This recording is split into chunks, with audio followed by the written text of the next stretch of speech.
आज साडी घालताना तिची बाहुली माझ्या हातात आली. तिच्या लहानपणी मी सांडली होती ती. तिला खूप आवडायची.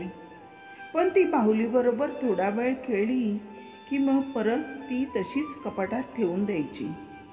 ती रडायची, चिडायची, पण मी ती परत कपाटात का ठेवत होते हे मलाही माहीत नाही. पण मी ती बाहुली जीवापाड जपली. जसं मी माझ्या लेकीला जपत होते, अगदी तशी. आता मुलीचं लग्न झालं, तिलाही मुलं झाली. पण ती जेव्हा येते तेव्हा प्रत्येक वेळी मला विचारते, आई, तू ती बाहुली कपाटात का गं ठेवायची? आणि हसते. पण तिला पडलेला प्रश्न निरर्थक नव्हताच कधी. पण उत्तर मात्र मी तिला अजूनही दिलं नाही. कदाचित मी तिला त्या बाहुलीत पाहत होते. तिला मी कधी माझ्याकडे कायमचं ठेवू शकत नव्हते ना. मुलगी म्हणजे परक्याचं धन, ही कल्पनाही मला सहन होत नव्हती. तिच्याशिवाय त्या बाहुलीची कोणी खेळलेलंही मला चालायचं नाही. इतकी मी त्या निर्जीव बाहुलीत गुंतले होते, जशी मी माझ्या लेकीच्या प्रेमात गुंतले होते. आज त्या बाहुलीला पाहून परत एकदा माझ्या आठवणी जाग्या झाल्या. मी अनेक कविता प्रत्येक विषयावर केल्या, पण लेकीबद्दल मी कधी लिहूच शकले नाही, कारण मलाही माहीत नाही. पण तिच्याबद्दलच्या भावना व्यक्त करताना शब्दही थिटे पडतात. लेकीवर अनेक कविता येतात, मी वाचते, पण मला कुठल्या कवितेमध्ये माझी लेक गवसत नाही.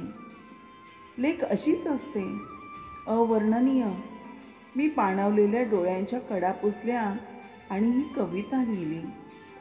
ती झाली आणि आयुष्यच बदललं. ती झाली आणि आयुष्यच बदललं. सारं विश्व माझं तिच्या भोवती फिरू लागलं. तिचं हसणं, तिचं रडणं, तिचं रुसणं आणि तुडतुड धावत मला बिलगणं. आई, तिने मला पहिली हाक मारली. आई, तिने मला पहिली हाक मारली. माझ्यातली आई आनंदाने नाचू लागली. वेल वाढतच गेली आणि योग्य स्थळी रुजलीही, पण घराला माझ्या पोरकं करून गेली. मुली लग्न करून गेल्या की माहेरी पाहुण्या होतात. जपून बोलतात, दबून राहतात, माझं तुमचं करतात. पण माझी लेक वेगळीच.